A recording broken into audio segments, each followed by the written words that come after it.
A paz do Senhor a cada um dos irmãos em Cristo Jesus. É com muita alegria, amados e queridos irmãos, que estamos começando mais um vídeo aqui no canal Experiência da Bíblia. Desde já eu quero pedir a cada um de vocês que ainda não segue esta página, que você siga essa página, se inscreva no nosso canal no YouTube Experiência da Bíblia, para que você possa estar recebendo os próximos vídeos da qual estaremos postando. Eu passei alguns dias sem estar postando vídeo por conta de alguns problemas, algumas correrias que eu estava fazendo, e o tempo não estava sendo suficiente para que eu pudesse estar gravando vídeo. Eu prometo estar também retornando gravar os vídeos sobre a leitura do Novo Testamento, que eu dei uma parada de gravar os vídeos também por causa do tempo que não estava dando mais. Mas graças a Deus eu estou entrando nos eixos e agora vai me sobrar mais tempo para que eu possa estar evangelizando a palavra do Senhor e Salvador Jesus Cristo. Sou grato a você que já segue a nossa página e que você que já é inscrito no nosso canal. Que o Senhor continue te abençoando de uma forma poderosa e gloriosa. Eu quero compartilhar uma palavra com os irmãos, uma palavra bastante conhecida e muito pregada. E eu acredito que vai ser uma grande bênção este vídeo, porque o Senhor colocou no meu coração essa palavra e eu quero estar compartilhando com cada um de vocês. Se você tem uma Bíblia, você abre a sua Bíblia junto comigo no Evangelho de João, no capítulo de número 4, versículo de número 23 e 24. 23 e 24. Apenas esses dois versículos. João, capítulo de número 4, versículo de número 23 e 24, está escrito assim a palavra de Deus. Mas a hora vem, e é agora, em que os verdadeiros adoradores adorarão o Pai em espírito e em verdade, porque o Pai procura os tais que assim o adorem. Deus é espírito, e importa que os que o adoram, adorem em espírito e em verdade. Que palavra abençoada, meu irmão. Nós estamos diante de uma palavra da qual a Bíblia deixa bem claro que Jesus está falando com uma mulher samaritana. Nós sabemos muito bem dessa história. Se você é um bom leitor da palavra de Deus, você vai compreender que Jesus manda os seus discípulos ir à cidade para fazer compra, e ele vai e se encosta num poço ali, ou em outras traduções, aonde o povo buscava água. Na nossa linguagem mais conhecida hoje, não sei no seu setor, mas no nosso setor é conhecido como cacimba. E nós vemos que Jesus senta ali próximo, por volta de meio-dia, e nós vemos que aquela mulher vem tirar água, no pleno sol, no pleno calor, e Jesus está ali e sente sede. Jesus estava ali com seu corpo físico, com seu corpo humano, e ele sentiu sede naquele momento. Mas nós sabemos muito bem da história que os judeus não se davam tão bem com os samaritanos e nem os samaritanos com os judeus. Por quê? Porque eles tinham sido repartidos por conta de os reis, quando se dividiram, cada um levantou o seu próprio reinado. E isso aconteceu depois que o rei Salomão morreu, que o seu reino começou a ser dividido pelos seus filhos. Mas nós sabemos muito bem que foi gerando muitas gerações e foi se perdendo uma boa parte do conhecimento e do que foi ensinado. Que o templo tinha sido construído em Jerusalém, e lá em Jerusalém era o lugar onde deveria adorar. Mas por conta daquelas pessoas que foram muitas das vezes desobedientes e foram levadas a cativo, eles foram perdendo cada vez mais. A geração foi chegando e foram perdendo esse ensinamento e esse conhecimento. A ponto de que em Samaria começou a se gerar um povo misturado, ou seja, um povo da qual vinha e se obrigava em Samaria. E em outras traduções, para nós entender melhor, é que o povo estrangeiro, povo pagãos, povo de todos os lugares, começaram a congregar em Samaria. E quando o povo de Israel volta do cativo, eles querem renovar o templo. Eles buscam recurso para reerguer o templo, para voltar a adorar a Deus.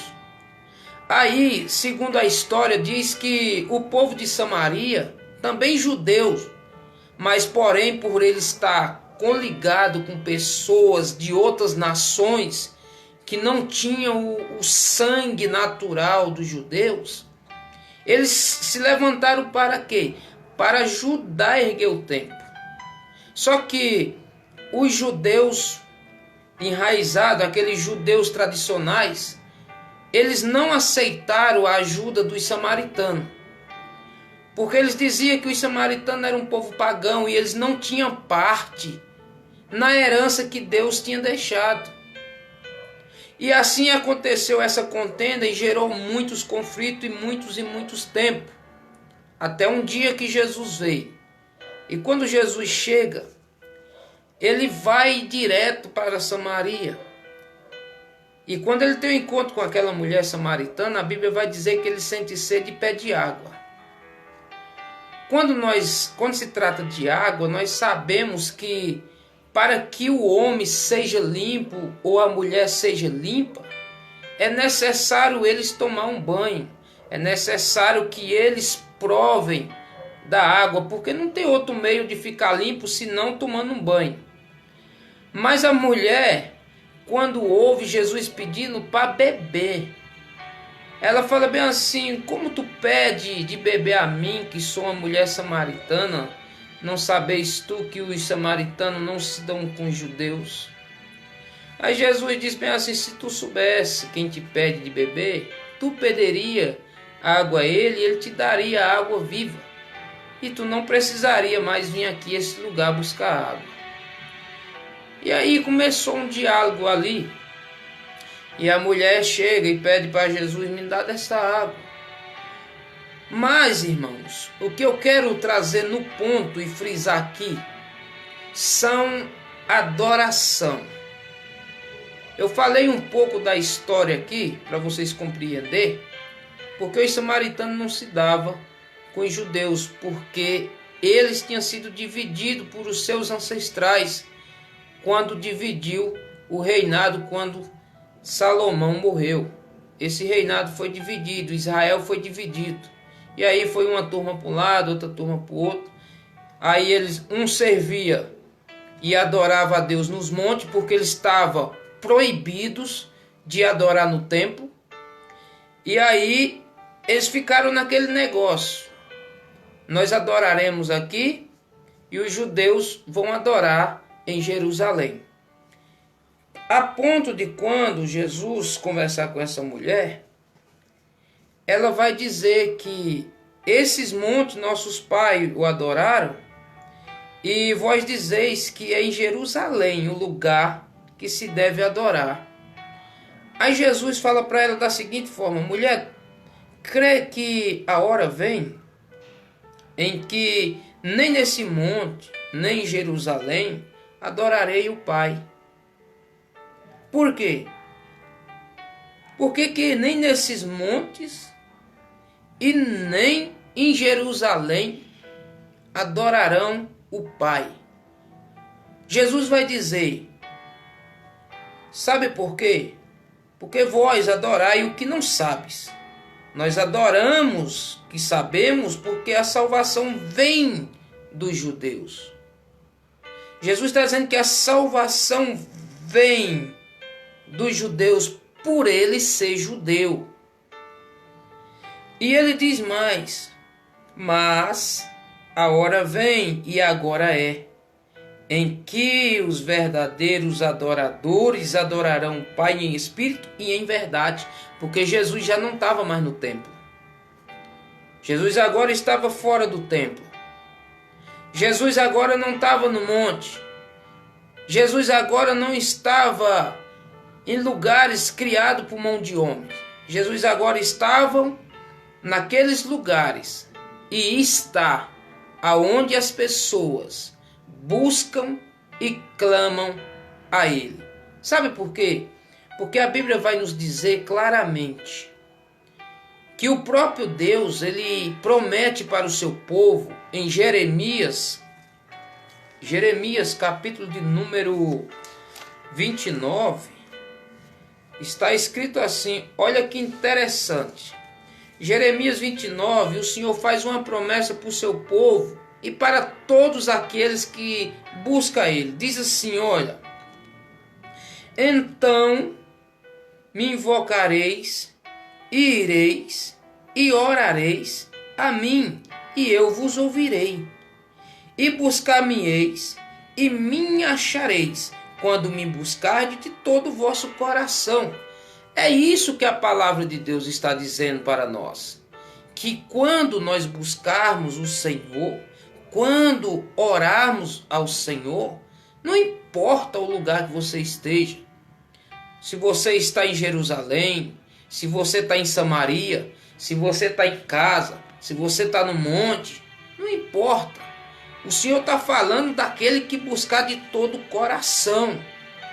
Ele permitirá que será achado. Ele diz, quando me buscar, eu deixarei ser achado por vós. E aqui, onde Jesus tem esse diálogo com a mulher, se cumprindo o que está escrito lá em Jeremias. Ele está dizendo, olha, Deus é Espírito. E importa que os que o adoram, adorem em espírito e em verdade. Que adore o Senhor pelo que Ele é. Que reconheça que só Ele tem o poder sobre os céus e a terra. Que só Ele tem o poder de curar, só Ele tem o poder de libertar, só Ele tem o poder de restituir, só Ele tem o poder de salvar e só Ele tem o poder de dar a cada um conforme as suas necessidades. Veja, Ana pedia todo ano, quando ela subia ao templo,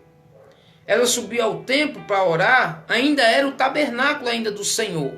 Ela subia com seu esposo e com a outra enteada, ou seja, outra mulher que o seu marido tinha, Eucanas, se não me falha a memória.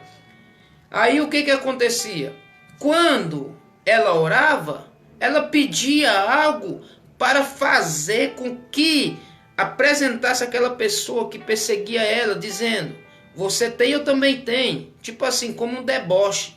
Mas quando ela pedia, a Bíblia diz que ela não recebeu. Mas um dia, quando ela buscou com sinceridade o Senhor, reconhecendo quem o Senhor é, reconhecendo o seu poder, reconhecendo a santidade do Senhor, que o Senhor não aprova contendas, que o Senhor não compactua com a iniquidade e nem com os pensamentos maus.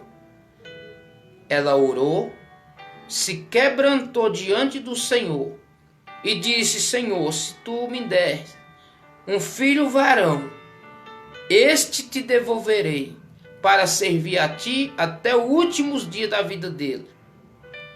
Agora imagine só, o Senhor olha para aquela mulher e diz, você está me pedindo para me devolver?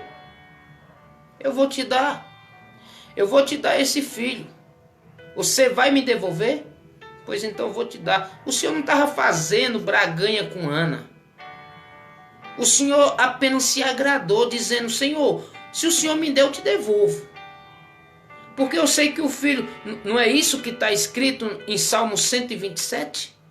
Salmo 127 está escrito, e os filhos são herança de Deus, ou seja, do Senhor. E ela, recebendo este presente de Deus, ela disse, eu vou te devolver. E o que ela fez? ela teve Samuel. Teve Samuel, cuidou dele quando ele parou de ser alimentado. Na sua infância ainda, parou de mamar. Ela pegou e levou e entregou o sacerdote Eli. E disse: esse menino vai servir ao Senhor, porque dele veio e vai para ele de volta. É dele.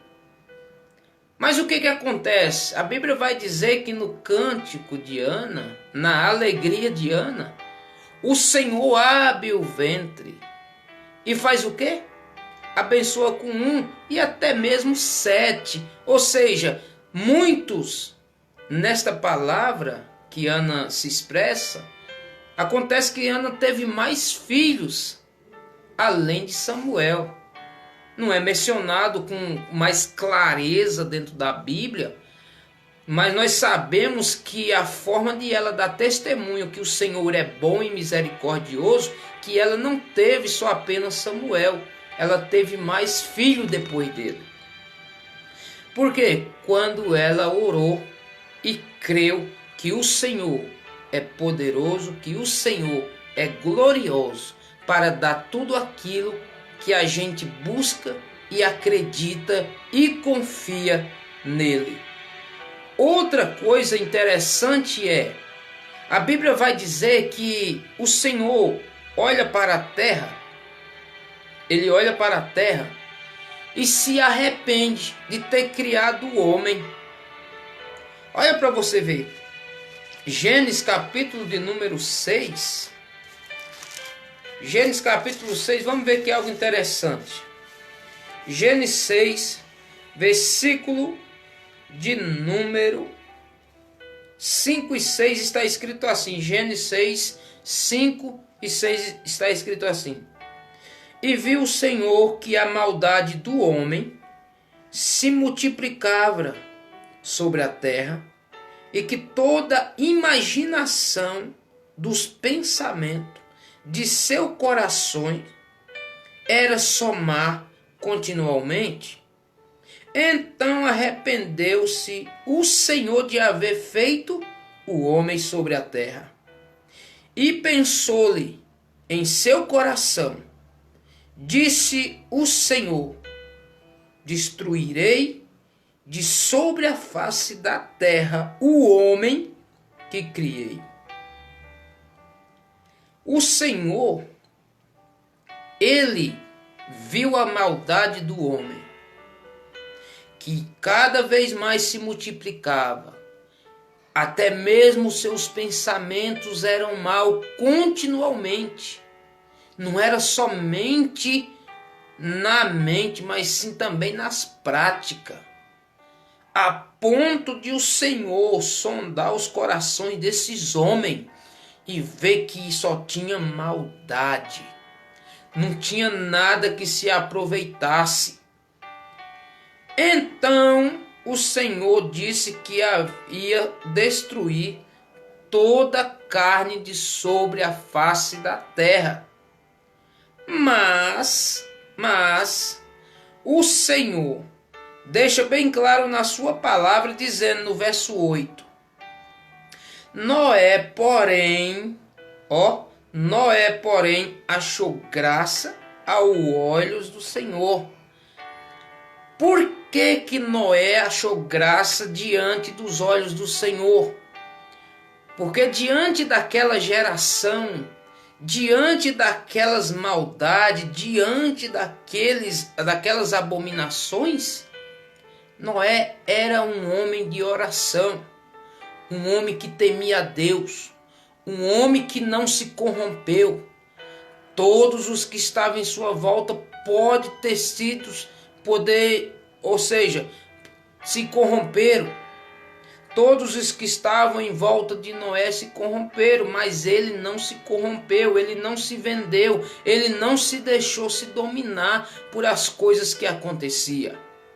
Porque ele sabia que no céu existia um Deus que tinha o poder de mudar aquele momento e aquela situação. E aconteceu que a Bíblia diz que Deus olha para a terra e Noé achou graças diante do Senhor. Quando fala graça, não é tá rindo, dando risada. Tá falando graça é uma pessoa que buscava a Deus, que temia a Deus, e aí onde o Senhor teve misericórdia dele. Este é o nosso Deus, irmão. Não importa em que lugar você esteja, se a tua cidade se corrompeu, se o teu bairro se corrompeu, se a tua casa tivesse corrompido, mas se você tiver sido fiel e permanecer fiel, o Senhor é justo para te salvar. Sabe por quê? Porque a Bíblia diz que Jesus mencionou dizendo assim: se na casa tiver pelo menos que sirva ao Senhor, ele vai muito além dizendo, olha, se 2 estiver no seu leito, ou seja, na sua cama, um será tirado e o outro será deixado. Se 2 estiver no moinho trabalhando, uma será levada e outra será deixada. Nós entendemos este evangelho, essas palavras do Senhor como o arrebatamento. Alguns dizem que quando se trata desta forma, ele está falando que os que são levados é como se fosse assim: entrou na arca Noé e sua família e suas noras. E o que aconteceu? Os que ficaram foram levados pela chuva, pela correnteza. Mas aqui nós vemos algo muito além, que Jesus está falando que quando ele vier na nuvem, com poder e glória, a Bíblia diz que ele dará ordem aos seus anjos, e eles buscarão nos 4 cantos da terra os escolhidos e levarão para Cristo. Se ele vai levar, os que serão deixados serão devastados. Estes sim, os que ficarem, pagarão. Porque ele diz que assim como foi nos dias de Noé, assim também será a vinda do Filho do Homem. Nós estamos falando aqui, irmãos, de uma pessoa que ora, de uma pessoa que busca a Deus, de uma pessoa que teme a Deus. Talvez você não esteja orando o suficiente. Talvez você tenha feito uma oração e passa de semana sem orar mais. Mas Jesus está falando aqui que nós devemos ficar vigilante todo tempo, todo momento e orando. Jesus, em todo o seu ministério, a Bíblia menciona muitas vezes, e Jesus saiu para orar, e Jesus foi para o monte orar, e Jesus pela manhã foi orar, e Jesus foi orar, e assim diariamente, ou seja, excessivamente, o Senhor estava sempre em oração, buscando o Pai, porque ele sabia muito bem que o que ele ia passar, o que ele iria enfrentar, se ele não tivesse em oração, se ele não tivesse cada vez mais se consagrando ao Pai, na sua forma física, ele poderia falhar. Mas nós sabemos que no seu poder, na sua glória, já estava tudo escrito, que o Cristo não falharia, que o Cristo não abandonaria a sua missão. Mas ele, na sua forma carnal, ele nos dá um ensinamento perfeito, dizendo, mesmo ele sendo Cristo, mesmo ele buscando e sabendo que ele é o Filho unigênito do Pai, ele disse, eu não deixarei de estar orando e buscando cada vez mais se santificar. Porque o escritor aos Hebreus, ele vai nos dizer e nos ensinar algo importante, que nós devemos se santificar, porque sem a santificação, sem a qual nenhum de nós veremos a Deus. E Jesus, na sua forma humana, ele não parou de orar. Ele continuamente estava sempre orando e jejuando para vencer todas as barreiras e dificuldades que ele iria enfrentar na sua forma física, na sua forma carnal. Por isso ele deixou um ensinamento poderoso para nós, dizendo que os verdadeiros adoradores adorarão o Pai em espírito e em verdade. Por isso, irmãos, eu vou te deixar esta palavra para a sua meditação, para que você não deixe de orar, que você não deixe de clamar, que você não deixe de buscar o Senhor. Veja um homem como Daniel, um homem que deu um exemplo no Antigo Testamento, um homem de oração. Mesmo o rei terrenal, dando uma ordem e fazendo um edito, que não era para ninguém adorar nenhum outro Deus. Daniel não se incomodou com isso. Ele continuou orando, clamando ao Deus de Israel. Veja, aqueles 3 homens, mesmo eles sabendo que Deus, o único Deus, é o Deus de Israel, eles disse e repetiram que eles não se prostrariam diante de outro Deus, senão somente do Deus verdadeiro de Israel. E aqueles homens, para tomar essa iniciativa, tem que ser um homem de oração, tem que ser um homem que crê no Deus que serve, tem que ser um homem que crê nos feitos e acredita que só o Senhor Deus de Israel é o único Deus verdadeiro. E quando Nabucodonosor pega e diz que aqueles que não se prostrar diante da sua imagem, que ele o criou, estes homens seriam lançados na fornalha ardente, ou seja, na fornalha de fogo. Mas aqueles homens já estavam fazendo o que Jesus tinha ensinado. O que Jesus tinha ensinado? Jesus tinha ensinado que não deveis temer aqueles que ferem o corpo e com a alma nada pode fazer mais. Estes homens já estavam cheios da presença de Deus, dizendo: Ele pode nos lançar na fornalha de fogo, mas nós não se prostraremos e nem adoraremos outro Deus, a não ser o único Deus verdadeiro, que é o Deus de Israel. Oh, glória a Deus! E nessa geração que nós estamos, irmãos, você tem se prostrado diante de quem? Você tem adorado a quem? Você tem confiado em quem? Você tem buscado a quem?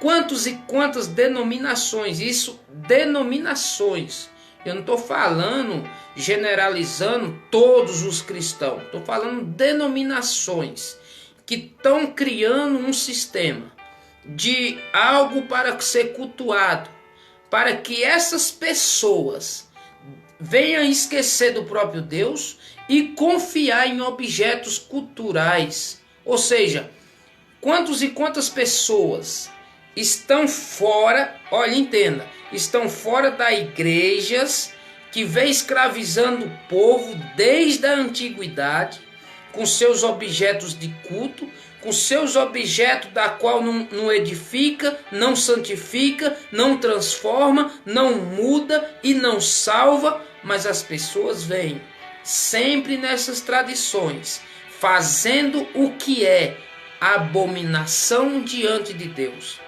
Aí, essas denominações que estão sendo reerguidas pelo diabo, elas estão cultuando as mesmas coisas, aprisionando o povo, enganando o povo, prometendo muitas coisas ao povo, aonde o evangelho de Cristo, ele prometeu, sabe o que, irmãos? Ele disse: aquele que crê em mim, será salvo. Porém, aquele que não crê será condenado. Mas ele disse mais: você crê em mim, você tem que permanecer em mim. Você tem que fazer a minha vontade. A minha vontade, disse o Senhor. E a vontade do Senhor é o quê? Que nós o obedeçamos, creia que ele é o Cristo e creia que Deus o enviou e crê que só Deus, o Senhor Deus, é o único Deus. E ele diz mais: olha, no mundo tereis aflições, no mundo tereis perseguições, no mundo tereis rejeições, no mundo vocês serão rejeitados. O mundo não vos conhece, por quê? Porque eles também não conheceram a mim. Por que que eles não conheceram? Porque eu não sou daqui desta terra, eu sou de cima. E todos os que são de cima são rejeitados por os daqui de baixo. E se vocês são de cima, eles também rejeitarão a vós. Agora nós vemos, irmãos, sabe o que está acontecendo? Essas pessoas estão ungindo chaves, estão ungindo lenços, estão ungindo copo com água, estão ungindo lençol, toalhas, tijolos, sal, anéis, canetas, pá, enxadas, picareta. Eles estão fazendo um ritual de idolatria tão grande. E essas pessoas cada vez mais estão comprando essas mentiras e esses enganos. A Bíblia diz que tudo Deus criou pela sua palavra. Quando Deus foi curar os enfermos, ele falava o quê? Através da palavra eles o curava. E ele dizia mais: quando vós for enviado, vocês precisam fazer o quê? Pregar a minha palavra. Preguem a palavra. O apóstolo Paulo teve muita dificuldade com as igrejas, porque as pessoas estavam pregando heresias, pessoas estavam pregando engano, dizendo que somente essas pessoas que estavam chegando, se elas não se considerassem, se elas não praticassem os rituais da qual os judeus faziam, do que estava escrito no que Moisés deixou, essas pessoas não se salvariam. Mas o apóstolo Paulo teve uma grande discussão, uma grande contenda com aqueles judeus da época, dizendo: para aí, nós que somos judeus, nós pecamos, nós estávamos destituídos, agora você quer dizer que nós agora devemos praticar tudo que a lei nos ensina para que nós venhamos ser justificados? Quer ver algo em Gálatas? Olha o que aqui Paulo escreve aos Gálatas. Paulo escreve aos Gálatas, dizendo assim, olha: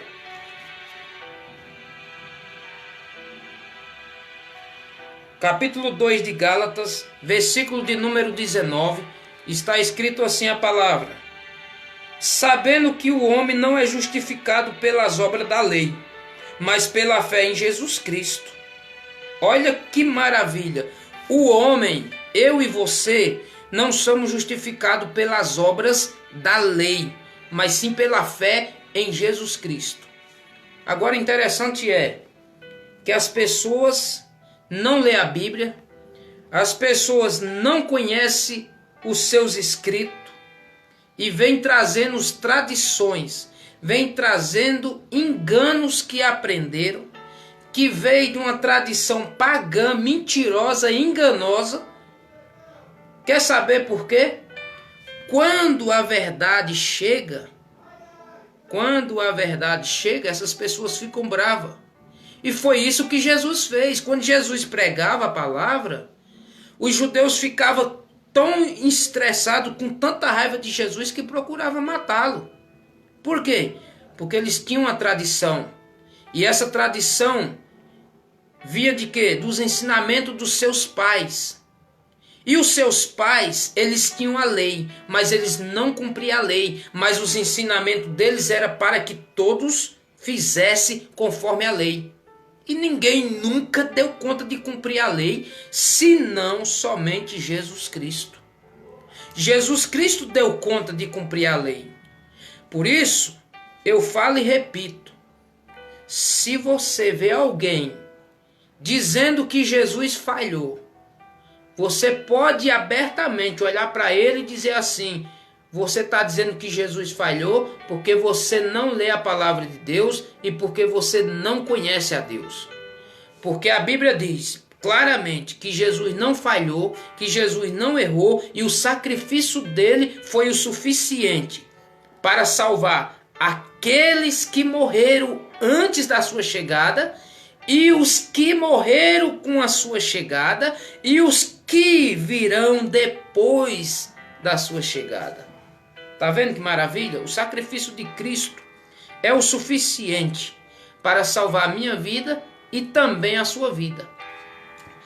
Agora o que precisamos aprender é que sem a oração e sem a santificação nós não venceremos. Eu não sei o que você tem buscado, aonde você tem buscado, em quem você tem acreditado. Eu vou te falar, se não for Jesus Cristo, se não for Jesus Cristo, aquele que foi à cruz para se entregar por mim e por você, você está no caminho errado. E você precisa reconciliar rápido, antes que Jesus retorne. Eu não estou pregando um Jesus que você não conhece. Eu estou pregando um Jesus que você precisa conhecer realmente quem Ele é. Porque muitos dizem, eu tenho Deus no coração, eu acredito em Deus, mas não faz o que o Senhor estabeleceu. E isto está te levando para o inferno e para a condenação eterna. Porque se você confessa que conhece a Deus e não obedece os seus ensinamentos, você será açoitado até muito mais vezes do que aquele que não conhece. Não está dizendo que eles vão ficar impunes. Eles vão pagar por não buscar o conhecimento em Deus. A Bíblia deixa bem claro isso. Não é palavras que estou inventando. A palavra é muito clara sobre isso. Se você sabe que existe um Deus e você não busca conhecer este Deus com sinceridade e com verdade, você está rejeitando de conhecer e de aprender do único Deus verdadeiro. As pessoas deixaram os mananciais de águas limpas, ou seja, a água da vida, para se sustentar por água de cisterna. Oh, qual a mina que tem uma cisterna? De onde que vem a água da cisterna? Vem de algum lugar, não é isso? Por que não buscar no lugar certo? Mas antes as pessoas ficam somente se segurando naquelas águas de cisterna. Aquilo ali vai acabar um momento, meu irmão. Aquilo ali vai falhar um momento. Mas onde você busca, no manancial, aonde é a fonte da água, ali não seca. Porque a Bíblia diz que o Senhor, Ele é a fonte da água viva, que conduzirá eu e você para a vida eterna. Mas para isso é necessário que você confesse o Senhor, que você acredite nele e que você se aproxime dele crendo. O Senhor disse, é necessário que todos aqueles que se aproximar do Senhor acredite e creia somente nele. Aí as pessoas dizem, tá bom, eu tenho que acreditar nele, eu tenho que obedecer a ele.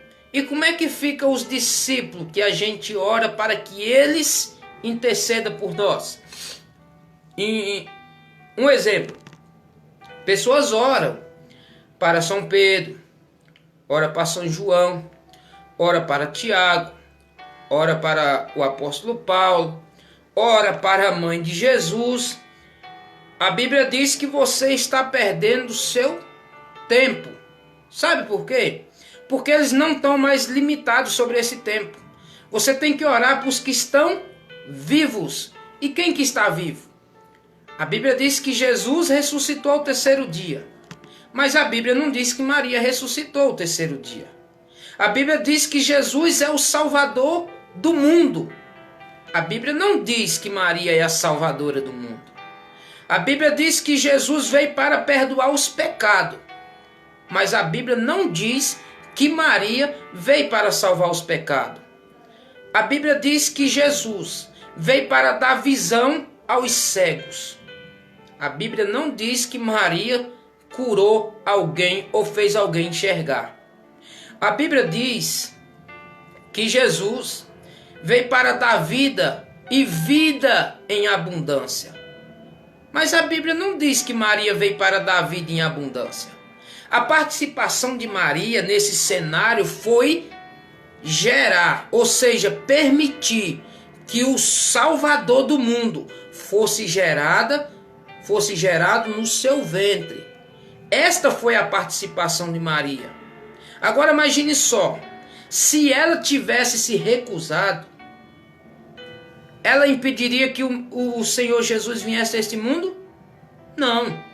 O próprio Deus ia providenciar outra mulher. Sabe por quê? Veja por quê.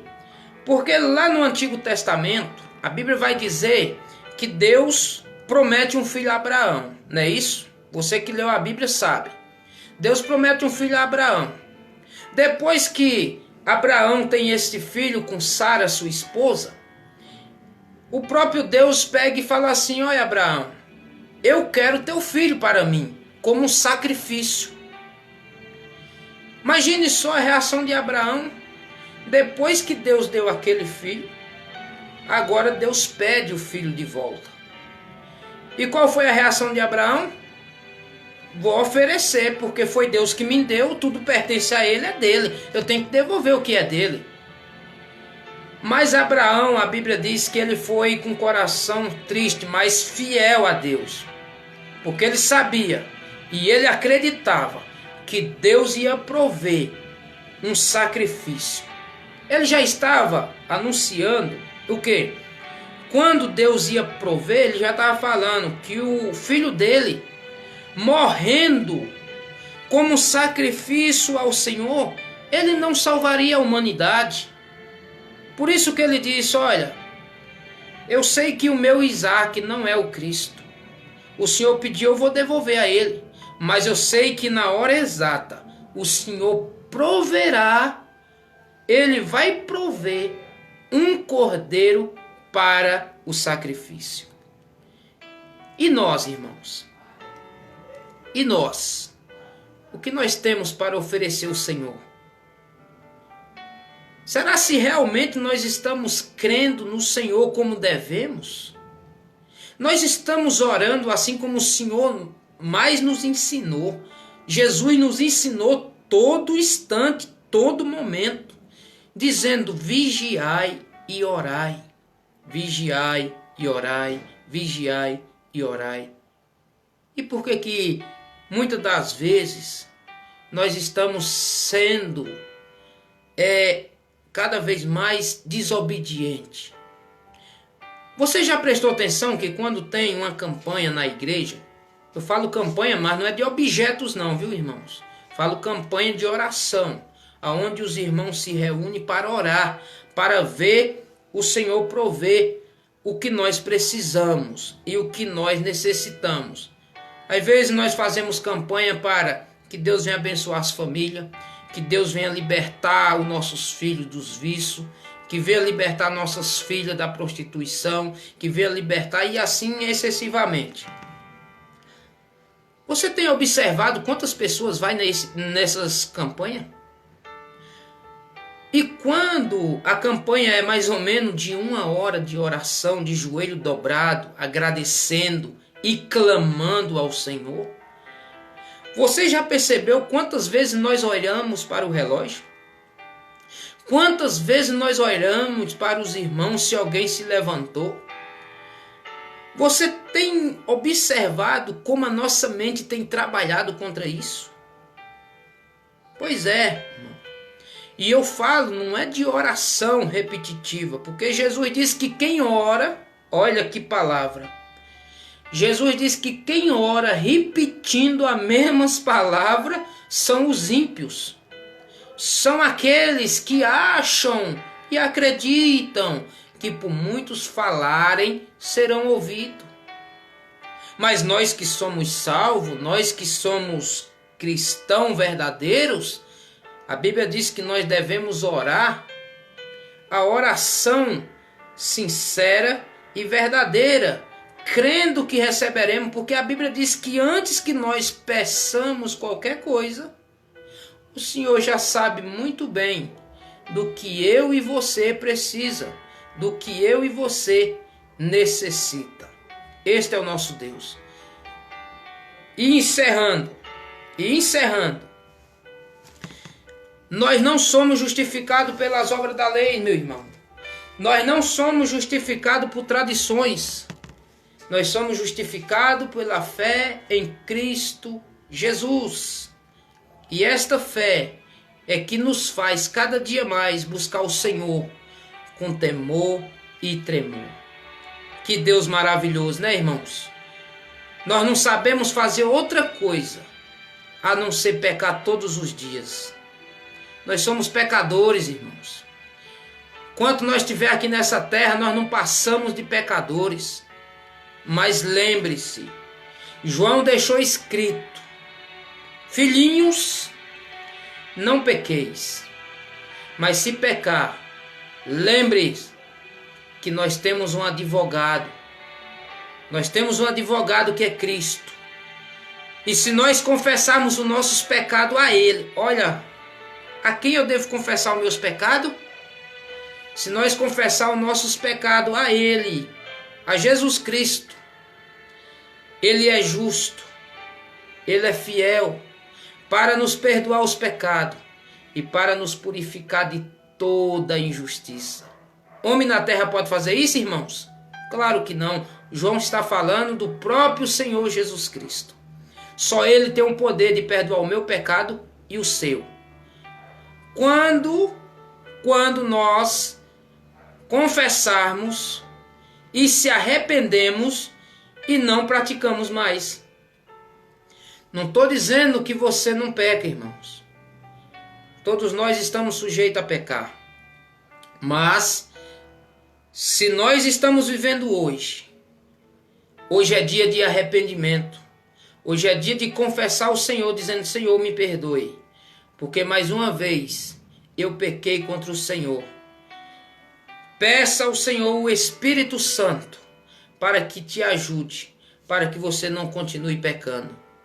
Porque nós já lemos.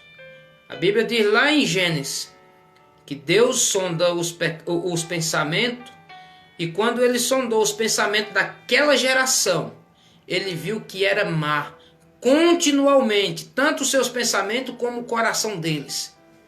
Que o Senhor possa nos achar no grande dia do Senhor. E o mais importante é, o Senhor deixou bem claro, que só entrarão na glória do Senhor aqueles que for achado o seu nome escrito no livro da vida. Se você tem dúvida que o seu nome ainda não está escrito no livro da vida, é motivo de você se preocupar, meu irmão. É motivo de você começar a buscar mais do Senhor. E como devemos orar e como devemos buscar o Senhor para que o nosso nome esteja escrito no livro da vida? Nós já lemos em Jeremias. O Senhor diz: quando me buscarde de todo o vosso coração, eu deixarei ser achado por vós. E quando nós achar o Senhor, Ele nos ensinará o que devemos fazer para que nós permaneça na sua presença. E quando será isso? João 8,32 diz: e conhecereis a verdade, e a verdade vos libertará. E quem é a verdade? Jesus diz lá em João, capítulo 14, versículo de número 6: eu sou o caminho, a verdade e a vida. Ninguém vem ao Pai senão por mim. Foi isso que Jesus deixou escrito em João 14, versículo de número 6. Disse Jesus: eu sou o caminho e a verdade e a vida. Ninguém vem ao Pai senão por mim. Se você está andando em outro caminho, meu irmão, mude seu caminho, mude sua forma de orar, mude sua forma de pensar, mude sua forma de agir, mude sua forma de ter até mesmo atitudes. Caso contrário, você está indo para o inferno e a sua consciência está mostrando que você está salvo. Mas a Bíblia diz que quanto nós não se encontrarmos com a verdade, nós temos motivos para se preocupar. Nós precisamos examinar as Escrituras. E como fazemos isso? As pessoas que não sabem ler. Hoje é muito fácil você ter isso aqui, ó. Celular. Você vai na Play Store, do seu celular e baixa uma Bíblia em áudio. Lá tem Bíblia em áudio. Você não sabe ler, mas você consegue ouvir o que diz a palavra do Senhor. E aí você vai aprender o que o Senhor realmente espera de mim e de você. Mas não deixe de vigiar e nem de orar, porque o Senhor procura os verdadeiros adoradores, que o adora o Pai em espírito e em verdade. Adore o Senhor em verdade, adore Ele em espírito. Pare de buscar em imagem de escultura. Pare de dar ouvido a esses homens que não temem a Deus e não buscam a Deus. Busque primeiramente na palavra do Senhor, que ela é a testemunha fiel. Ela é quem vai testificar do Senhor e Salvador Jesus Cristo. Que o Senhor te abençoe poderosamente e até o próximo vídeo. Não deixe de se inscrever, não deixe de compartilhar esses vídeos.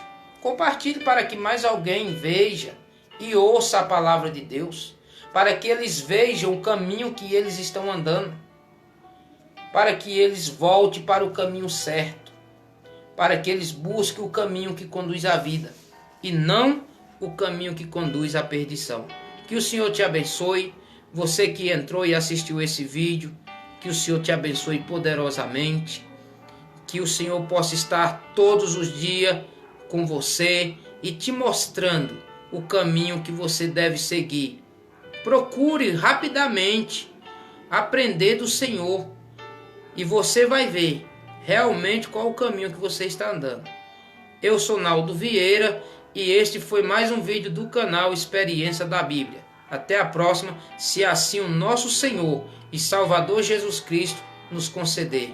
Amém. Fique com Deus e até a próxima.